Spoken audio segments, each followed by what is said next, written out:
The championship round finals of the Cleveland Open is being brought to you by Advil, advanced medicine for pain. No non-prescription pain reliever is proven to last longer than Advil. Well, Ricky Ward needs to get something going in the fourth frame here. Big split on this lane the last time. Is he making an adjustment? I think so. I think Ricky's adjustment's going to be a little bit more ball speed. He's going to get the ball out in the lane in front of him a little bit. A little more speed. Didn't work, whatever it was, Mike. Ricky Ward leaves the 4-7. He is wearing a wireless microphone, so maybe we'll hear some of his self-talk that we talked about a couple of weeks ago and heard the player about 3 weeks ago. His response right there was a whistle. I think they're hooking a little more than they expected to either player. I think both players are struggling a little bit. I think the experience factor for Eric Forkel could be very important in a match like this as the lanes continue to change for him. He's been here before. He's comfortable. I think a little more than Ricky is. Ricky, a young player, only maybe made 3 or 4 telecasts in his career. Chances of him adjusting as quickly as Eric, not quite as good. The left lane seems to be the one easier to get to the pocket. And there you see the light hit. He carries everything. Hit him thin and watch him spin. Well, we got a whistle and a yeah out of him so far with the microphone. I think he'll get more talkative if he gets it going, string some strikes. You see what Eric does here now. He's also had trouble keeping the ball in the pocket area. He wants to hook early for him. Pretty nice shot there. A little more loft, looked like to me. Got the ball down the lane a little bit in the air, delay the break point. So a player like Eric, who is more or less a stroker type player, is that his adjustment? I mean, a little more, a little less loft, or does he do it with equipment? No, I don't know. I really don't know his game that well, Mike, but I can tell you right there, it looked to me like the adjustment was loft, and I don't think he's going to change bowling balls at this point because he's getting a good ball reaction. He just has to get it into the pocket area. Well, trying for our first double of the match. He's leading right now by 15 pins. Lots of loft on that one. Really got it out in front of him, never got back to the pocket. So basically he tried to play both lanes the same, and lane 13 seems to be the tighter of the two lanes, or the one with the most oil. So he really didn't need to loft it that far. Here's another look at that shot, and watch how well he gets it out in front. Gets it well out in the lane, in the air. You can see the loft. The ball's maybe 3 or 4 feet in the air before it touches the lane surface. What that does is gets the ball farther down the lane before it gets any friction, so it hooks later. The 3-5. Not an easy spare.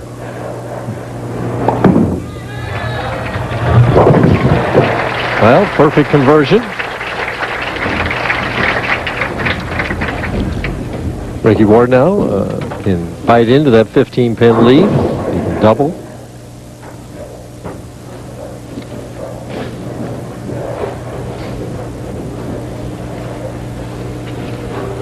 On lane 14 for the double. Oh, lots of room. Oh. Hold, baby, and then, oh.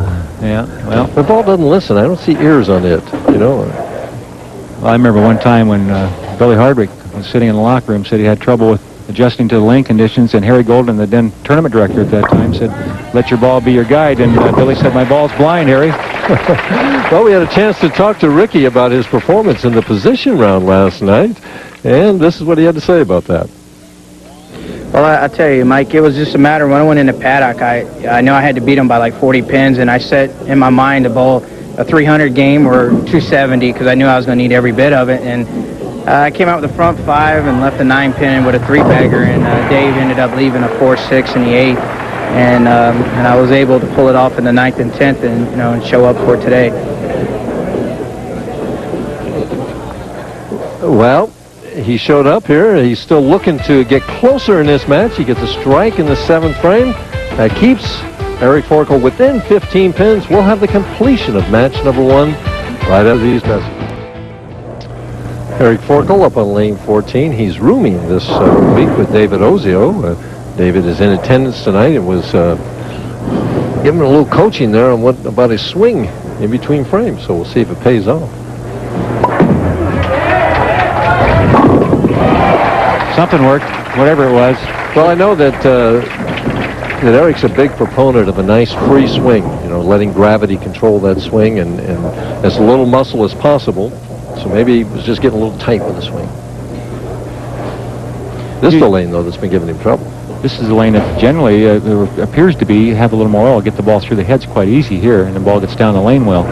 So he doesn't want that big loft and all that ball speed there. It doesn't get back to the pocket.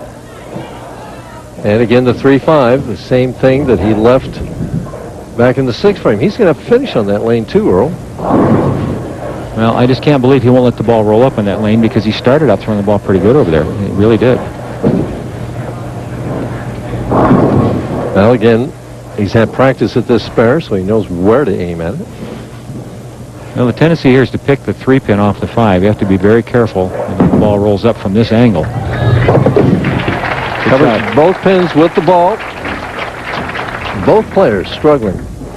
Ricky Ward having trouble with lane 14 and Eric Forkel with lane 13. So if we put them together, they'd have a string of strikes. But they're bowling each other instead of doubles. Bowling on 3 pound 6, 3 pound 7 ounce pins, 36 feet of oil.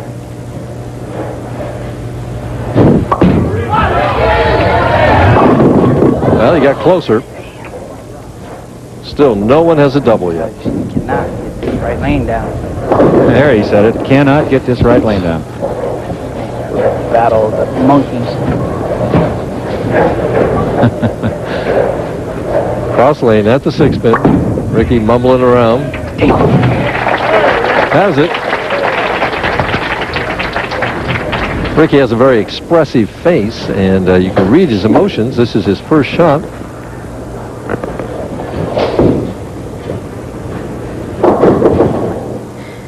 Ricky, a stocky guy, 5'7", says 165 pounds. I think he really needs this one to stay in the match now. He's having no trouble with lane 13. Still a possible 204 for Ricky Ward. Ping pong match. Forkel going along at a 199 pace, so still anybody's match. Just who can hit the lane that's the toughest for him. Well, you can't miss your good lane, though. This is Eric's good lane. Lane 14.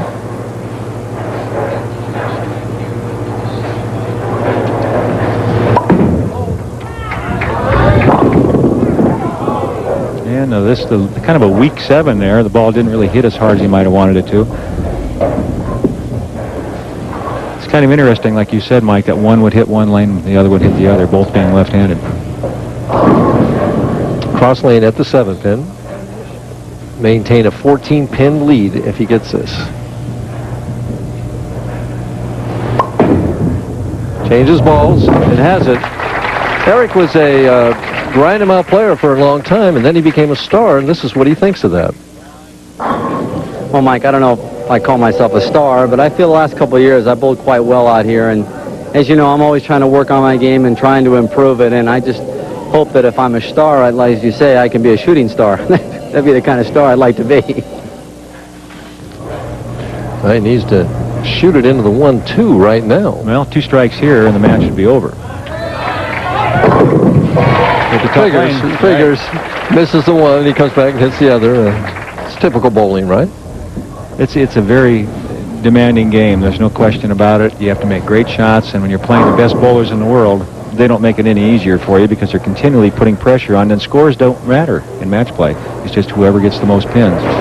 Well, right now, Eric Forkel can, as you say, put this match away with one more strike.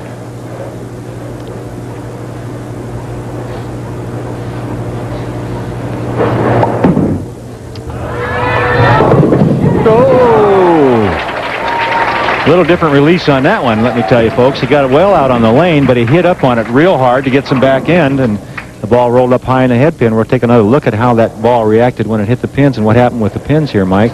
Almost through the middle of it. You had to briefly had the 6, 7, 10 standing there. Great pin action. The head pin did a lot of damage there. Oh, now he needs, what, 7 pins?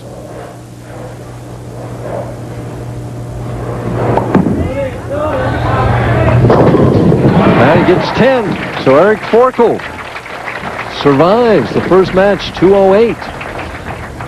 He's going to move on to face Bob Learn Jr. in our second match. Ricky Ward finishing it out.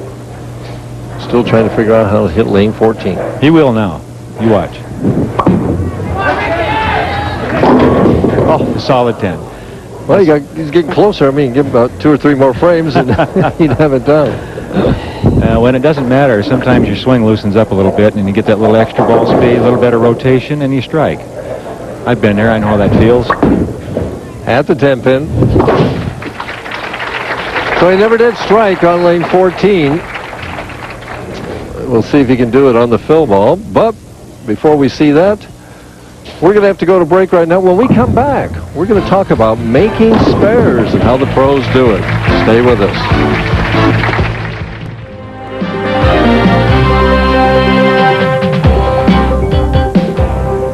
When I was learning to bowl, I almost always threw the same shot with the same hand release at my spares as I did for my strikes.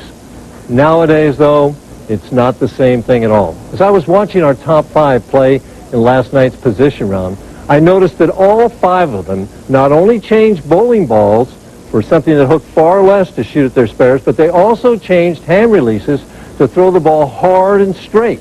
So the ball hooked not at all at their spares. Now, why did they do this?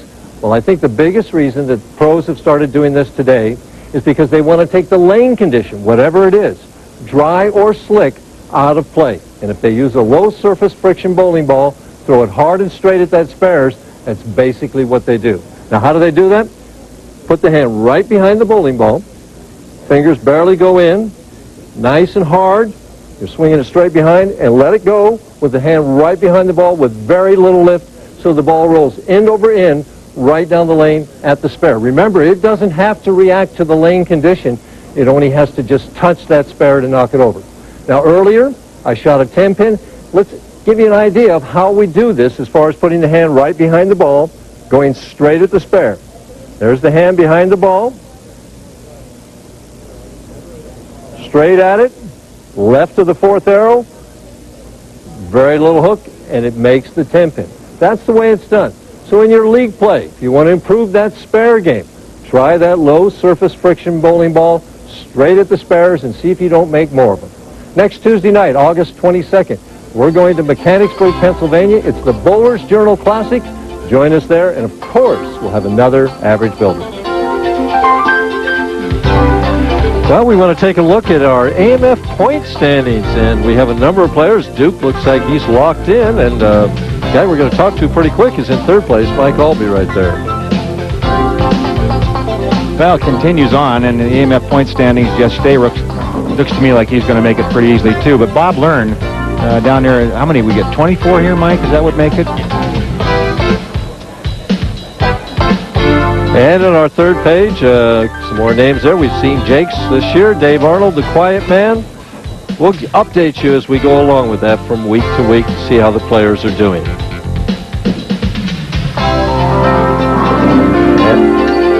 Ricky Ward making a run at it, and of course Danny Weissman in 24th, hanging on, hoping to make that AMF tournament. Lot of money available there.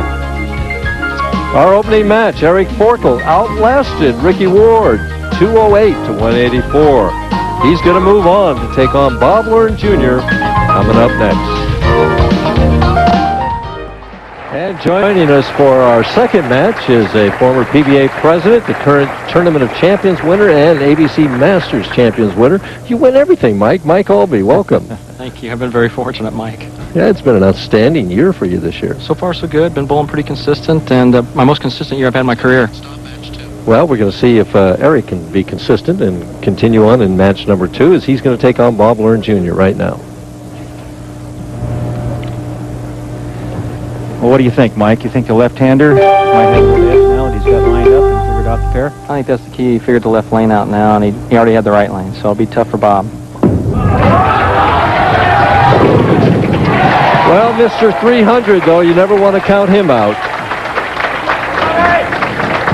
Take a look at Bob Learn as he goes to the foul line. You see how he uses a lot of strength, a lot of the big cupped wrist. And watch where he's laying the ball. He's playing way in on the 4th arrow, crossing a lot of boards.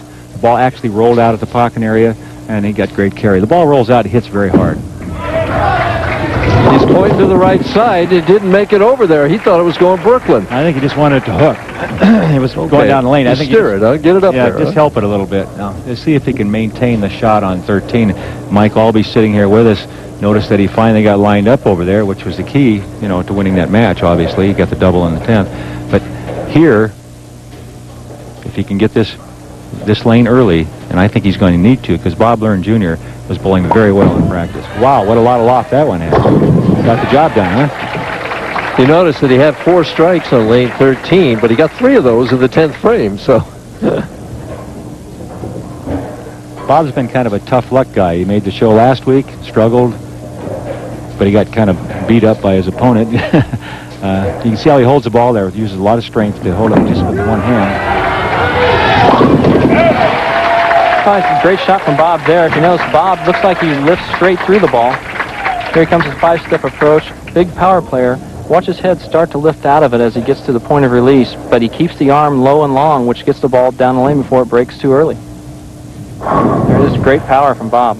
He loves that inside line, Earl. That's amazing, though, with that head coming up, that he can maintain accuracy. The arm stays long, yeah. Yeah, everything comes up. He uses every bit of strength he has to get the ball down the line. That was a tester there. He kind of had a little room there, I think. The tester mean he's testing and checking out his area? Is that what you mean? I don't know if it was intentional or not, but now he knows he can go away a little farther. Well, the power players generally need a little more room, don't you think? You're a power player, Mike. As opposed to the guy on your left. Well, everybody's a power player opposed to him, so. Eric Forkel through the nose on the right lane. Leaves the 4-7, avoids any split potential there. Changes balls. Just like your tip, Mike. He moves to the right, lines it up. He's going to use a lot of lane. Throw it hard and straight right at it.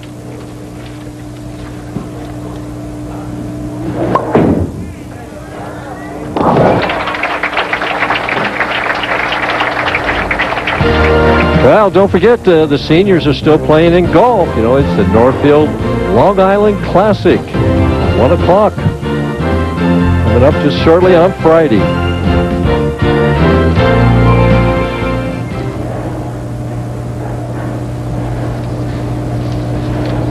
Now, the way Bob Learn's going, Eric better keep it going on this left lane, Mike.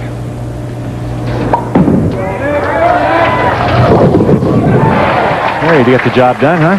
I'm not so sure if he's not struggling with his timing, or if he's not feeling comfortable out there because of his timing being slightly off. Don't you feel, I've always felt that when you start changing the release point on the ball, in other words, by lofting it more or less, it's hard to maintain good timing. Yeah, consistently, that's for sure. Has that ever been one of your adjustments to a little more loft or less? I'd rather not. I'd rather change equipment. That might keep my game the same. Kind of hit dead there, didn't it? Watch the ball roll out. If we get another shot of that ball entering the pocket area, it'll go down the lane, grip the lane, turn left, and then basically go straight. And that's a rollout shot. First, we'll take a look at the spare shot here.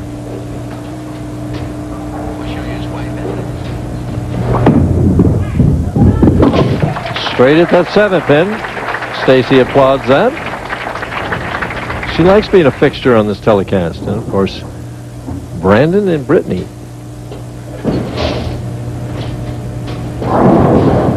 A little nervous, don't they? Yep, it's tougher watching. Boy,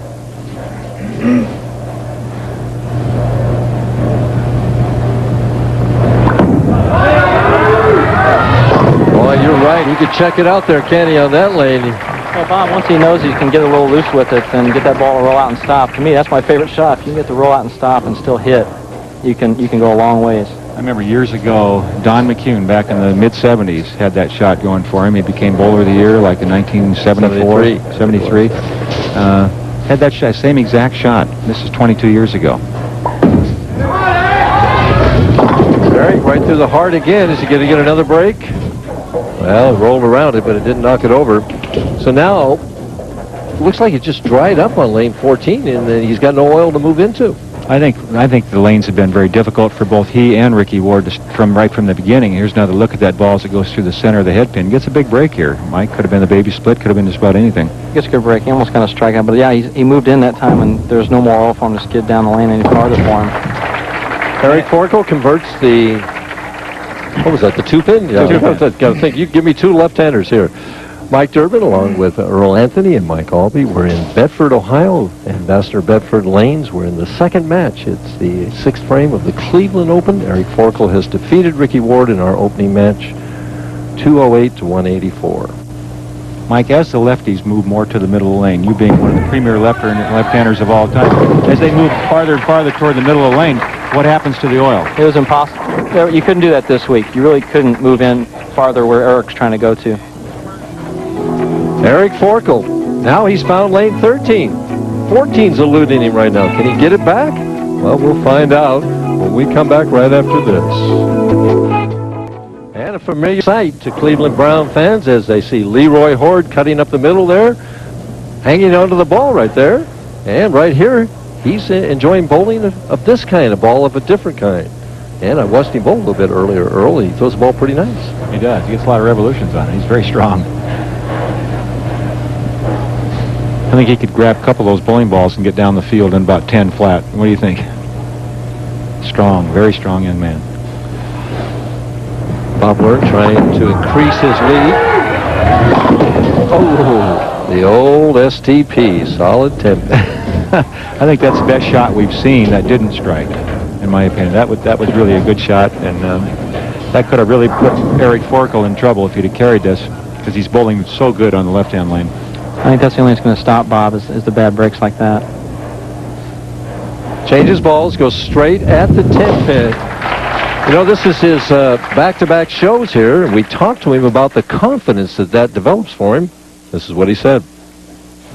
Well, obviously confident coming off a big week last week. Coming into this tournament, I had a pretty good shot, and it really helped me through. On top of that, really, it's just really the equipment. You know, you get the right equipment in your hands. We've got some really good balls out right now. When you bowl for a company, you know, you look for that. You look for the ball to come out, the new ball that will really help you get there, and that's really what's happening. Well, the hard 10 and then backed up by the soft one. So the viewers at home get an idea what both of them look like. It's interesting what Bob Lurn Jr. just said about the equipment, Mike. Mike Albee sitting here with us. Mike, you mentioned earlier you like to change equipment rather than change release points and lock, things like that. Is equipment really that important in today's game as a professional bowler? Well, I think it's important not only with the way it reacts on lanes, but mentally. Some guys don't feel comfortable, you know, using one piece of equipment compared to another. And, you know, these guys are both staff players, so they're used to equipment. They know what they can use and what they can't use, so they've got it, you know, pretty well dialed in. So by staff, you mean they represent one company ball. or the other, right? A little more speed there, guys. Now, when you say they represent one particular bowling ball company, does that mean do they get an advantage by getting equipment nobody else can use? Or No, they have to use the same thing that is readily available for all PBA members, and we're actually using the same bowling balls that any person out there in the audience can go out and buy from the pro shop. We don't get anything different than they get. So there's no favoritism just because you're on a staff or anything like that? No, he has it. What did you think of that adjustment? I mean, it looked to me like he just picked up the speed. It was a good adjustment. It's just when you pick up the speed, then he's going to have trouble getting it to return, you know, to flip on the back end and carry the 7. And the 4 just didn't quite get out of the gutter to slap the 7. And when you use more speed, it's going to break a little later and not quite as sharp. Why is he blowing a thumb hole like that? Create moisture in there? What I do is it kind of warms the hole up a little bit and makes me feel a little more comfortable to me. I can tighten it up a little bit. I noticed you do that. That's the reason I asked. I figured if anybody knew, you would do. Great shot there. Just not as much angle. You can go straighter down the boards on that lane. Yeah, exactly. A little tighter line, and he can get the back end movement. Has that been the factor all through the week? Has every pair been basically the left lane tighter than the right, or is that just you know, I only got 18 games in this week, so I didn't get a chance to test that out. Yeah. You've had a lot of weeks where you had all the games, though, Mike, right down to the championship one. Bob Lurn knew that was in the pocket as soon as he let it go. He was scoring it at that point in time. He leads exactly by 10 pins, as we can see our scoreboard. 9th and 10th frames to go. Still anybody's match. This is a key shot for Bob Lurn. This is the lane that he seems to have the most area on. In other words, he's got a bigger room for error, you might say. He can get the ball to do a lot of different things and still get it back to the pocket. Just a matter if he can carry the 10 pin. If he strikes here, he really puts Eric Forkel in a desperate situation, you might say. He would have to strike out. He's re-racked too, so apparently he feels like he didn't have a good rack to get that 10 out of there. It's taking a lot of time here. Well, the 10 fell late, but it fell. That was a great break. Good shot all the way. You get those kind of breaks because you're loose with your swing.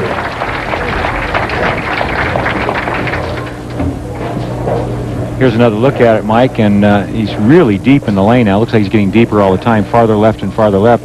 Gives it a lot of room. The ball rolls out again, but he does get the 10 this time. Yeah, last time the 6 just laid there. Forkel must strike to stay in the match. Wait a minute. Oh, that Brunswick pin setter came down and got it before he had a chance there. Well, he made a quality shot. A little Good adjustment shot. off the soft I 7. think so, yeah. Leaves the hard 6 right there in a crucial situation. Down by 20 pins with a conversion. He's going to need some help now from Bob. He would have to have bad fortune befall Bob Learn Jr. in order to win this match now. He needs to strike out and hope that Bob makes some kind of a mistake. I don't think that's going to happen. I don't either. Bob looks pretty relaxed, and if his mistakes so far have been away, which is good for him, that you can go away with it a little bit. Right. I think if anything were to happen, it would be that he would leave with a 10 pin again or something like that. And, but Eric's still got to throw some strikes here to make him even show show have up. the double, yeah, just to. Hasn't missed this left lane yet.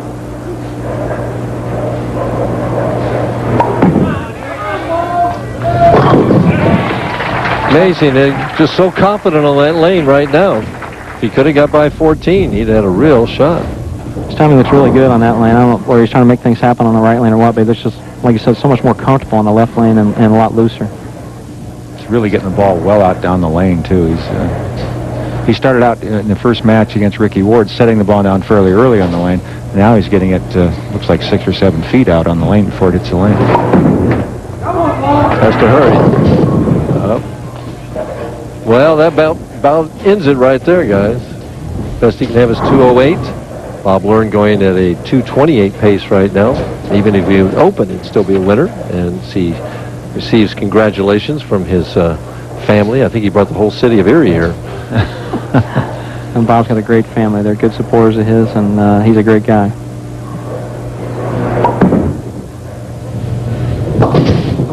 Eric Forkel finishes out with 2:06. Bob Learn just wants to keep that stroke going for the next match, because they don't get any easier, do they? No, not at all.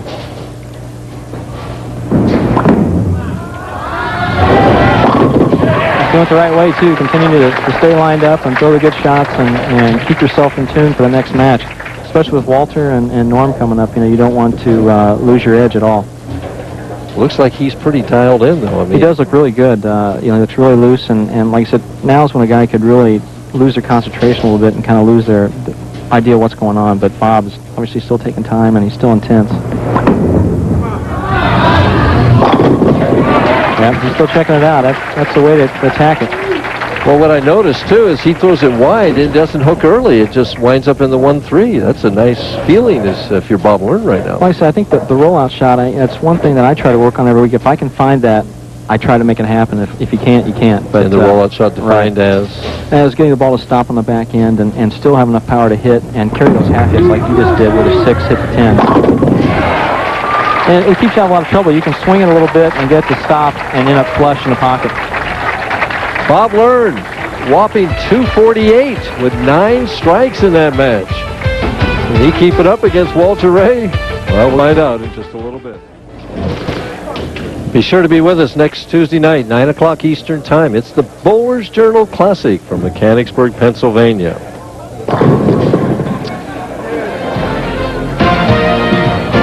And coming up next, it's Baseball Tonight with Carl Ravage. Now, other guys that made money in this tournament, we'll take a look at some of these. Dave D'Entremont, the local guy here, just missed. Doug Kent, a Masters winner. And Don Janello, he's a local boy, you might say, coming back and finished in 8th place. Mike Miller from Albuquerque, always tough in the match play. And Lenny Blakely in his 5th consecutive finals. Joe Firpo, still a lot of talent right there. Yeah, Steve Jaros from Bolingbrook, Illinois. He's having a good week. John Mazza, who led this tournament, and for some reason in the last 8 games struggled, Mike.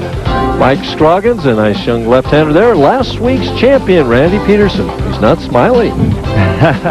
Brandy Berg having a good week, and Amleto Monicelli from Venezuela coming back, former Player of the Year. And a new face there, Frank Ingerling and Eugene McCune, a power player following in his dad's footsteps. Brian Bailey from Pennsylvania. I'm sure he'll be comfortable at Mechanicsburg. Joe Barquette from Morro Bay, California, having a good week. And in 22nd place is Mark Turney. And there's a seasoned veteran, Ernie Schlegel, bowling good on the Seniors Tour and our tour. 24th, Tom Baker from Buffalo, and great week for Tom, and Harry Solom's the alternate. Earlier tonight, we had some fun out there. There was some entertainment for the crowd, and there's Leroy Horde, and we saw him running with the football. Now we'll see him throwing that bowling ball.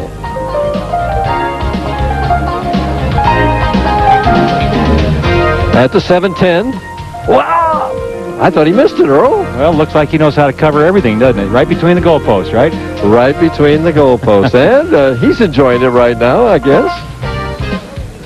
Some of the others involved in this activity was the great Mark Roth, who came back to the winner's circle this winter. And we see the shot that he's making. Johnny Petraglia literally has his back to Mark Roth. Now, this is faith. I'm telling you, it's trust. Watch it. Oh! It's courage, too. Either that or maybe we need to give him an IQ test here. Yeah, Johnny's left-handed. Well, we'll be back with Walter Ray against Bob Learn. They're our next match, semifinal match. Stay with us right after these messages. And the crowd is anticipating a big match. There's the handshake. Earl, let me ask you a question. Is Bob Learn just as relaxed for this match now that he's bowling Walter Ray as he was for the last match? Only Bob Learn could tell us that, but I honestly feel he's going to start out this match very strong. I think he's comfortable on the lanes now. He feels he's got a great shot, and this guy can throw strikes with anybody. And I'm wrong again. But he definitely can throw a lot of strikes, and you see him smiling and saying, what happened out there? Never gave it the chance. Remember how he was getting the ball way out near the channel, getting it back? That one never ever got near the channel. Well, you defeated him in match play. A good match. We'll take those scores right now for this match. How about that? Well, I'm not sure if he wants it to end. Walter Ray wants it to end like that, but Walter Ray, you'll see, is playing a completely different angle, Mike, than Bob Learn Jr.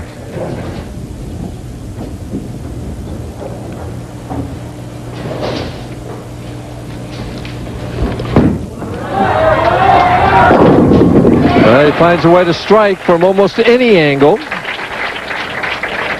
Well, we'll take a look at the style of Walter Ray Williams, two-time Player of the Year and Hall of Famer. The long first step and a five-step approach, the good free arm swing from the shoulder, and he pitches horseshoes the same way, Mike. But look at the good balance at the foul line. He really works hard to get a lot of lift on it.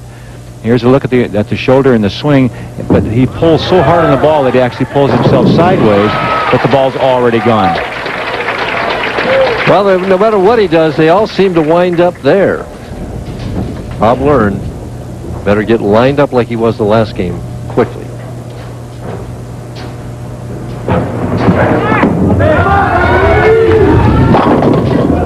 And the old solid 10. Great shot. He's staring it down, but it doesn't help much. It's too late. Suddenly, when you're bowling Walter Ray, suddenly those pins stand up there for a second. Cross lane at the 10-pin, hard and straight. Walter Ray, 15-time PBA champion, and he's got 23 seconds, Mike.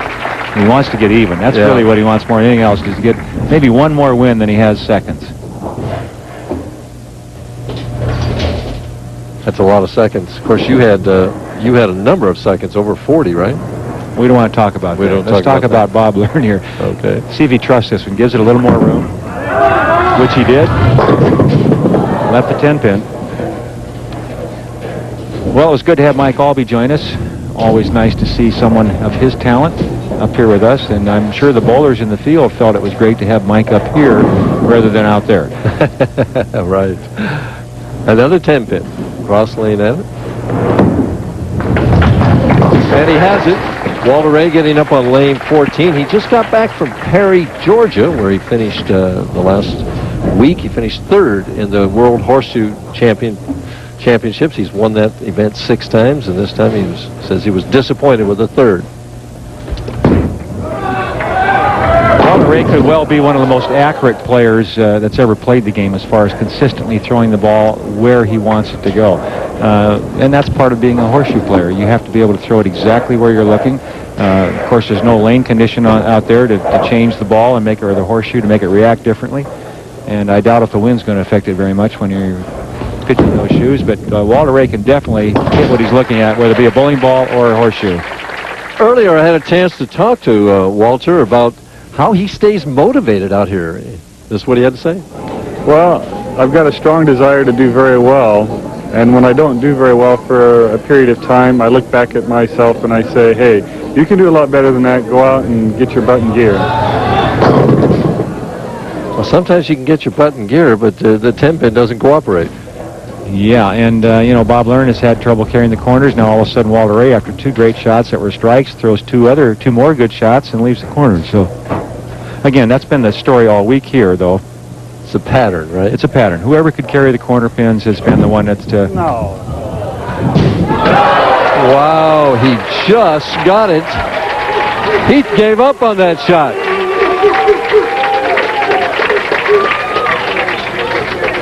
Well, the NFL on ESPN, it's the Bills. Can they rebound from last year? They're going into Kansas City. Can they survive without Joe Montana? We'll find out Saturday, 8 o'clock Eastern Time, 5 on the coast.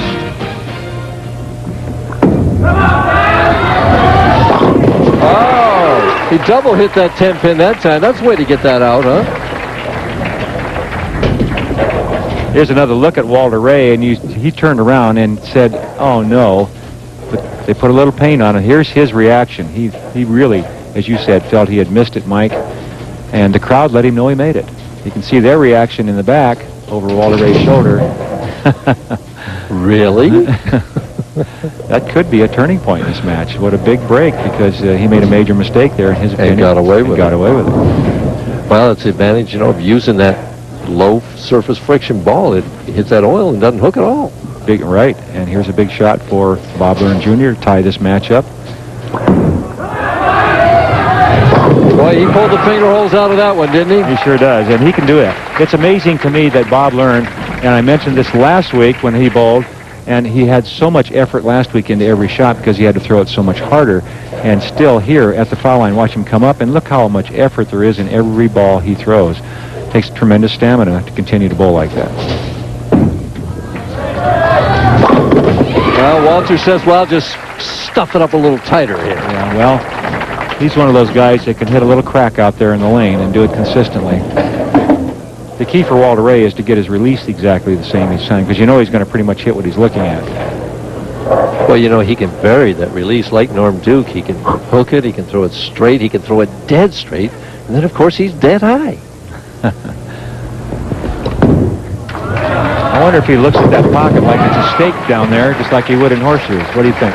Well, I don't know. I know he's happy with that result. That conversion of that 10-pin seems to have loosened him up. We'll find out what happens with the remainder of this match when we come back right to it.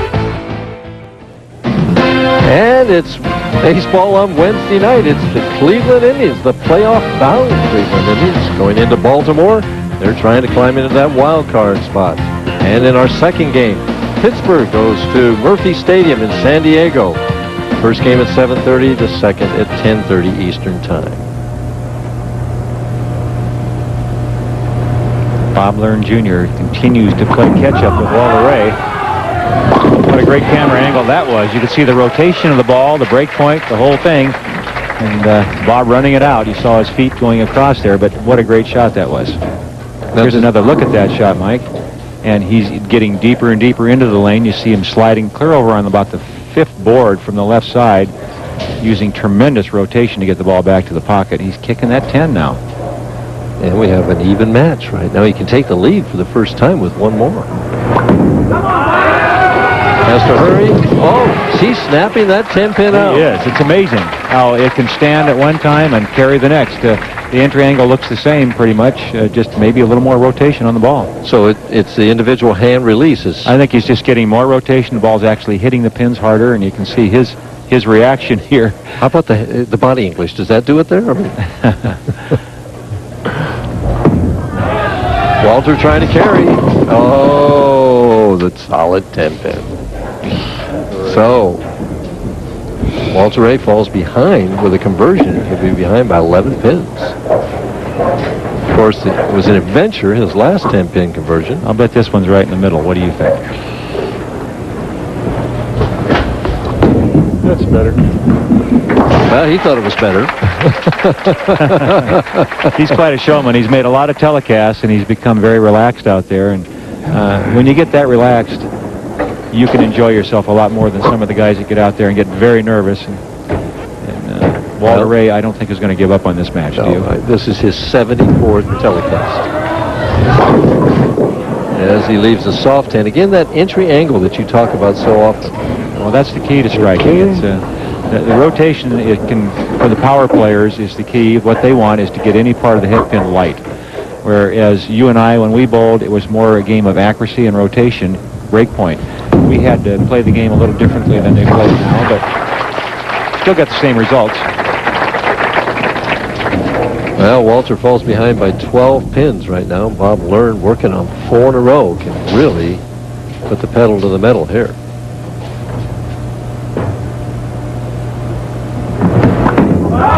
Boy, he got all of that one. And it rolled out right at the pocket, did it not?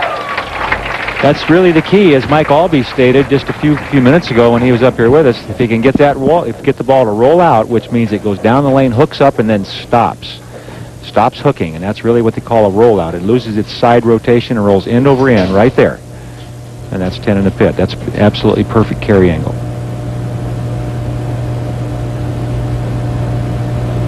Trying for 6 in a row. Oh, that's how he shot 49 300 games, by carry like that. And Walter Ray, I think, was looking forward maybe a little bit to Norm Duke.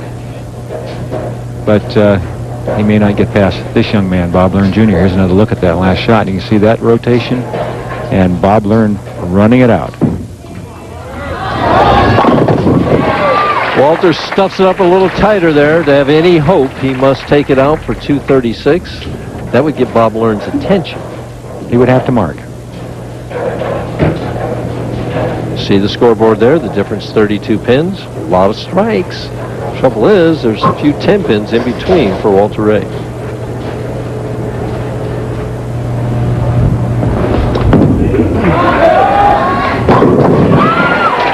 Well, when he really needs it, he snaps a 10 out of there.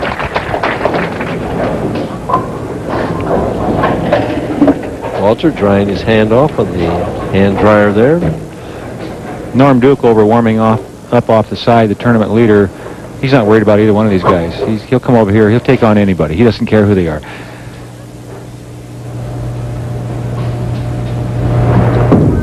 To give him a chance. Oh, my. Some days it's meant to be, and other days it's not. Solid 8. Solid 8. So that basically means that Bob Learn can still open in the 10th and win this match. Walter Ray bowled a great game to have 220. At the 8 pin, but not going to be enough. You know, it's kind of interesting to note that Walter Ray was gone for 2 weeks throwing horseshoes and came back. In the first tournament he comes back, he makes the top 5. That shows his ability. To win it, right? Bob Learn just trying to keep the stroke. I love that camera angle right there. It's great. Well, he had 9 strikes the last game. He gets a couple more. It's 9 more again this game, Earl. Yeah, and they're all in a row, Mike. That's where you want them. That's where they add up the best. In a row. In a row. Take it out for 268 to go with 248.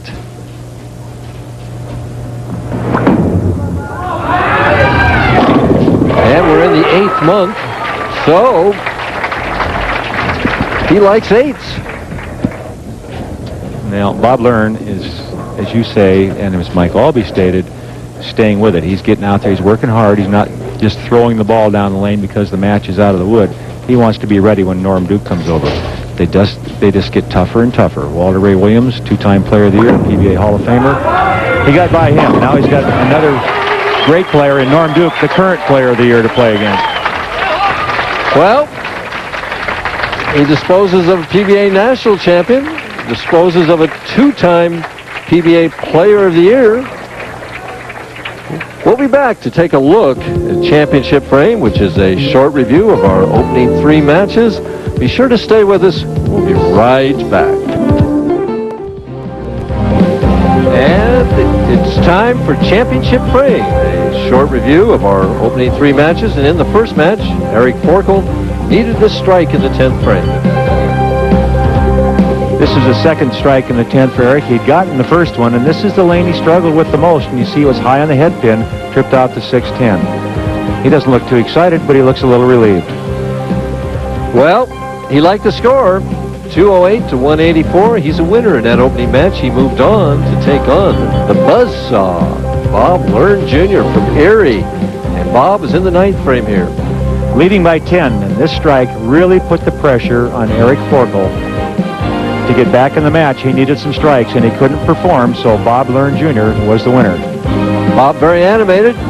9 strikes, 248. Winner over 206 for Eric Forkel. That sent him on to Deadeye. And he's in the 8th frame here. Leading by 12, and this one for 5 in a row to extend that lead. And Walter Ray then went on to leave some corner pins, a solid 8, and it wasn't enough to get back in the match. And Bob Learn now is in the championship match.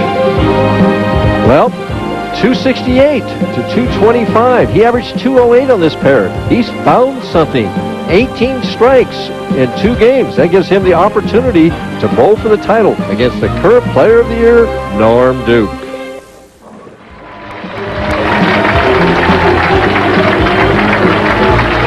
And you can see the crowd reaction in anticipation of our final match. Norm Duke is going to start the match, which will mean that he'll finish it last. That's right, and he is, as you know, folks, he has that option being the higher in the standings, always has a choice of starting lanes. Sometimes it's a psychological thing, sometimes it's because of the ball reaction.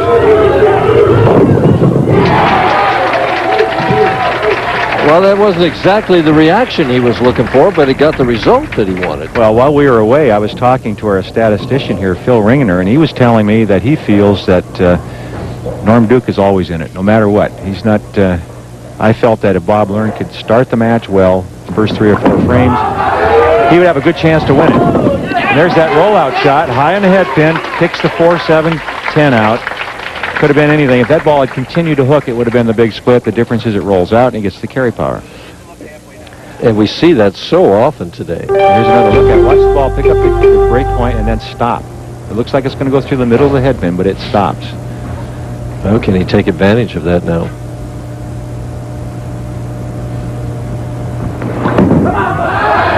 He likes it, but he leaves the 4-pin. Bob gets pumped up sometimes. He puts too much on the ball, and that could have been the result right there. That ball really came back hard. He looks like he's putting everything he has into every shot, but he seems to always find a little more when he wants it. Switching balls, only the 4-pin. Hard and straight like Mike's tip.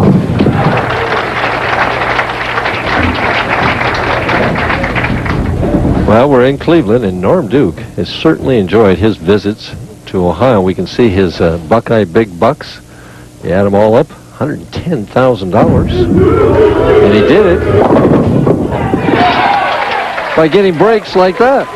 Well, I don't know if that's a break or if that's just talent. He knows where to throw it, how to throw it, a good rotation. See that left foot slide back to get him started, and then he seems to walk forever, Mike. 6 steps to the foul line. Long slide, the good balance again, the tremendous rotation for a guy that's 5'5". He can really get some stuff on it. And look at the pin action.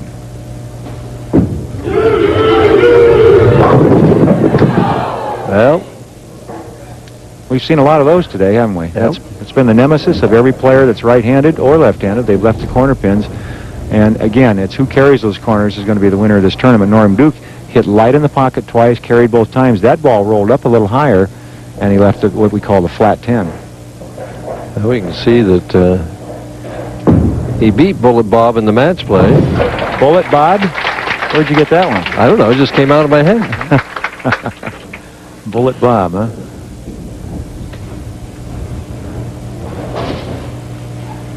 Well, an opportunity for Bob to get back into this match. A couple of strikes here would do the job. Sends it out. And it rolls out right at the pocket again. What does he do on third? Does he make any adjustment off that 4-pin or just a little harder? I don't think he'll do anything different. I think he just hit that one more. In other words, he got more rotation and it came back a little harder. I think that's excitement. Right now he's bowling for a title. He's a little excited. He's won a lot of regional events, but this would be a big win for him against 2 of the best players ever on the tour, Norm Duke and Walter Ray Williams Jr. and, of course, Eric Forkel. Oh, he's ready again. Look out. He's pumped, and the whole family's here to help him.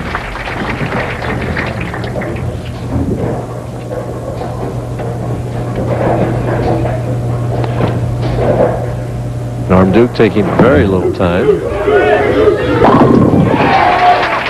He just seems to be walking the ball up a little bit more each shot. He was very light in the first frame, light in the second, and gradually getting it higher. And you see Mark Gerbrick, PBA Deputy Commissioner, soon to be the Executive Director after the first of the year, with his wife Beth, who's expecting in October. I think a lot of the players on the tour have a lot of faith in Mark Gerbrick. They expect good things from him. Well, it's taken him 4 frames or so, 5, but he's wired in, as Mike Connor likes the action here, the current PBA Commissioner. Looks nice and relaxed in his PBA logo sweatshirt there, huh? Or T-shirt or shirt or whatever it was. I saw the logo. Bob trailing by 9 pins. It's fun to watch that ball when it does that, isn't it? It's amazing. Well, you get a picture or an idea of how he's bowled so many 300 games throughout his bowling career. The ball sets up high flush like that. It's almost impossible for anything to stand up. It's amazing on the carry power. I mentioned Don McCune back in the early 70s doing that, and his carry power was tremendous when he could do that. Well, he's asking for a re-rack. He's entitled to 2. This is his first one in the championship match. Didn't like the way they were standing there. Right now, you can't afford a tap. Can't afford to have anything go wrong when you're bowling Norm Duke. We talk about those 300 games, and there's the number. He's not going to increase it to 50 this game, but probably won't take long. You can almost see that 10-pin coming. That ball didn't have the rotation that he's had in the past. The good shots that struck, you could see the ball actually had more side turn or spin than forward roll, and it just didn't ever pick up the roll till it was too far down the lane. Well, he picked the wrong rack early. Should have stayed with that other rack. Would have struck, exactly. Spares are just important. Take your time and make the spares. And there's a good look at it. Here's another look at that last shot. You can see the ball. The rotation is more side. It's more of a spinning rotation, and it gets a long way down the lane before it picks up the roll, and that doesn't roll out. That's the difference.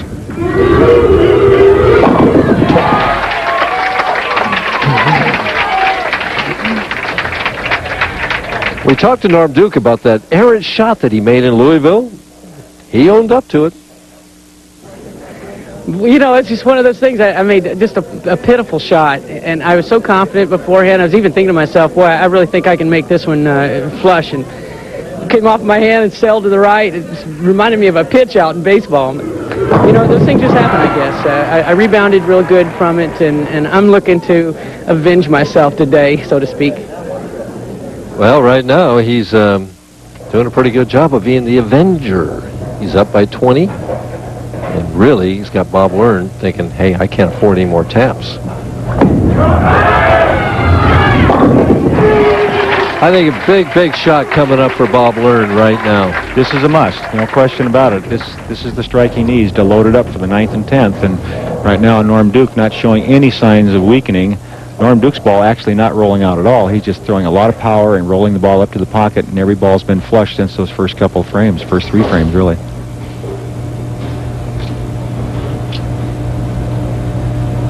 A little extra time. There's the roll again. That's the roll he wants right there. Not the spin. He wants that roll. Well, he got a little love tap. Stacy says, out of the way, hubby. Here's another look at that rotation. Watch the rotation now. It's not spinning. It's rolling right there, and that's the difference, and that's why the pins carry. If the ball picks up a roll and enters the pocket rolling, you carry much better than if it's spinning. He could have hurt himself there. He's really working hard. Nothing seems to phase Norm Duke. Wow. He said something to Johnny Put some Campos. tape in his ball. He's asking for time. Oh, we have a 25-second clock. The players must get up and make the shot in 25 seconds.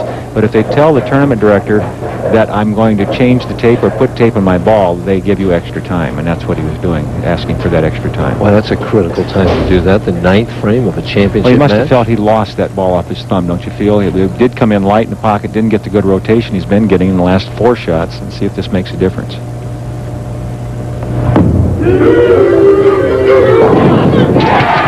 Wow, what a nice carry. I don't think he got out of that one like he exactly wanted to, but he got the result that he wanted. But he's been getting that result for the last couple of years, and it's been he's been the dominant player on the tour for a while. He and Mike Albee and Walter Ray Williams, people like that. But right now, Norm Duke's the man in the driver's seat. Bob Learn's still alive. Down by 30. Has to have this strike. Has to hurry. Oh, what a nice break. That's the old Dick Weber wall shot there. Well, I don't think he liked the release, but he got the good result. And his reaction was, oh my, when he let that ball off his hand, I don't think he was happy with it. Well, he's down by 20. Well, he needs them all. He needs them all. There's no question. He needs them all. And you know, this game's not over. If he strikes out, Duke would have to have the first one in the 10th to win. He can finish it out with 259 if he can get all 3, one at a time. He really looks determined. Well, that's one of them. Good rollout shot again. A good high roll on that one.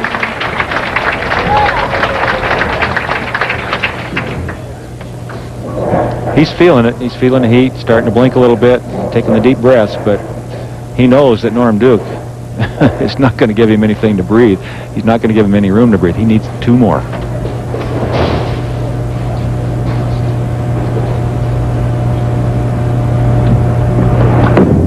One at a time.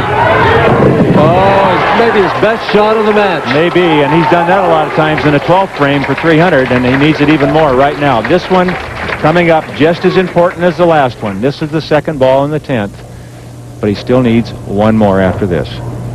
We could conceivably have a tie here, too. We could if he were to get 9 here on this ball. Norm Duke would need 9 spare strike to tie.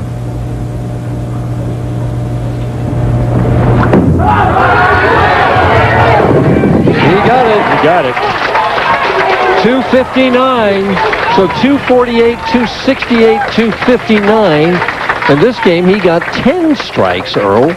So he had 28 strikes in the 3 games. Well, here's the man of the hour. Remember last week he told you in his soundbite that he had a little problem, and he's a very confident young man. He needs this strike to win. No time. No time.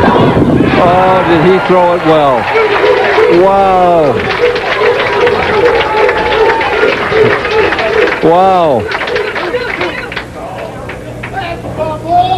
I feel like Dennis Eckersley as he watched Manny Ramirez hit that home run to beat him. Wow. Well, Bob Learn feels that he bowled as good as he could possibly bowl. He and did. He did. He bowled a tremendous game. Just not tremendous enough. Well, PBA Player of the Year, and he's showing you why. Boy, oh boy. I'll tell you what, if he strikes here, he finishes with 11, which would be 10 and 11. 21 out of 24 from these 2 players. Oh! So he finishes with 278 to 259.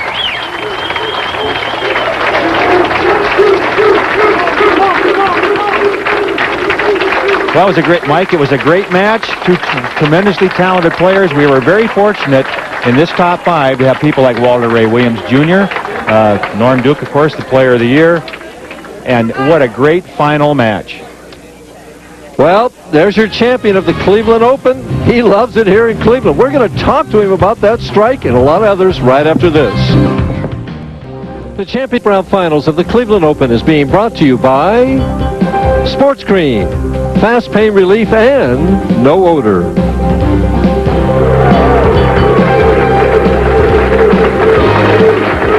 All right, Norman, there's the shot, right? Tell us about it. Well, it's more than 6. I was just worried about flagging the head pin again, to tell you the truth. My net legs were so weak, I didn't feel like I could just stand, so I just did my best. And boy, they all fell. It surprised me. Why is it surprised? You look at that determination in your eyes there. Here's your reaction. I guess he wanted that one a little, don't you think? Bob, looking at it and knowing that he's lost at that point in time. So we get you with the victory. Bob, 10 strikes and not enough. Well, before we came out, I told my buddies it's going to take 250 or better to win. The lanes are going to yield some high scoring, so I was kind of prepped for that. But Bob, he really came through in the clutch. I was sitting right there hoping that he could just hang me a 10-pin or something. And he didn't do it. Not to be, Well, we got some hardware here for you. We got Joanne Liederbach, the general manager at Ambassador Bedford Lanes. She's got a beautiful trophy for you. Hi. I told Norm earlier that he had won a Cleveland Open back in 1968. 83. He won the round in 68. I don't know, but he won the first Cleveland Open at the age of 18, and I said that it was time for him to do it again. Nice bowling. Thank you very much, Joanne, and great appreciation. Thank you. Great appreciation for all the people here at Ambassador Lanes. They've done a great job. Joanne, thank you very much. Also like to thank Rich DeFlorio with Brunswick Corporation and Hammer for my new bowling ball, and that's the 279 ball, baby. Okay, and speaking of Rich DeFlorio, he has a nice check for you right here. Norm, congratulations. I couldn't have done better myself, guy. It was an outstanding finish to an outstanding week of bowling here at Brunswick Ambassador Lanes, and it's my pleasure to present you $16,000 worth of congratulations. Nice job, Norm. Thank you very much. Well, we're going to take a break right now. We'll be back to talk to our newest champion and our current PBA Player of the Year, see what words of wisdom he has for us right after this.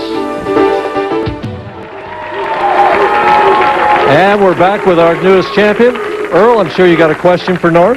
Well, I have several, but to begin with, that first shot in the 10th, Norm, it had to be a very emotional moment for you. Well, it was. After last week, the pressure shot, and it got to me, it was the same this time. I was very nervous, but I wanted it real bad.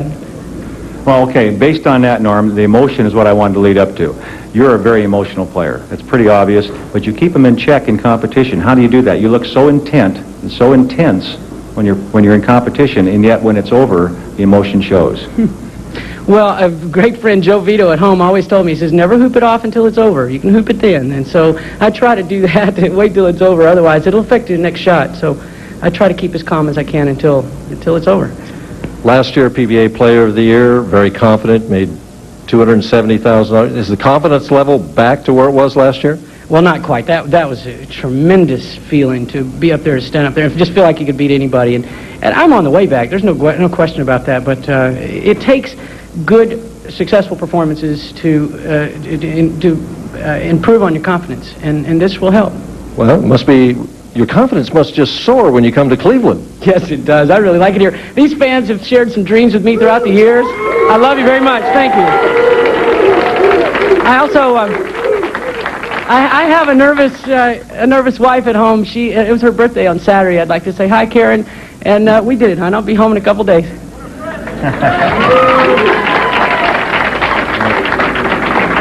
Norm, plans for the future. We talked earlier, and you said that bowling was getting a little hard for you.